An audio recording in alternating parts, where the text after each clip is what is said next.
नमस्कार मित्रमैत्रिणींनो, मी तुमची ऋतिका तुमचं माझ्या मिनी ब्लॉगमध्ये मनापासून स्वागत करते.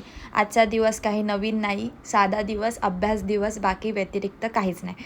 पण असो, आज मी इक्वालिटीचा टॉपिक रीड करत होते कॉन्स्टिट्यूशनचा आणि गेले कित्येक वर्ष मी रीडसुद्धा करते आहे.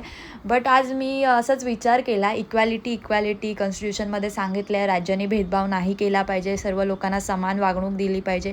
पण समान वागणूक म्हणजे असं नाही की सगळे समानच रेषेपासून चालू करतात. कोण गरीब परिवारातून येतं, कोण नोकरीसाठी तडफडत असतं, कोण अजून कशासाठी करत असतं मेहनत.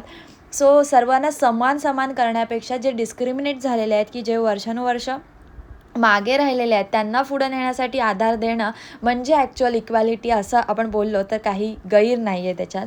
असो, माझं भाषण तुम्हाला बोरिंग वाटेल कदाचित, बट असं मला वाटलं म्हणून मी बोलले. आणि असंच काय नाही, जेवले वगैरे आणि दिवस एंड केला. Thanks for watching. भेटूया उद्याच्या ब्लॉगमध्ये मे बी नवीन काहीतरी घेऊन.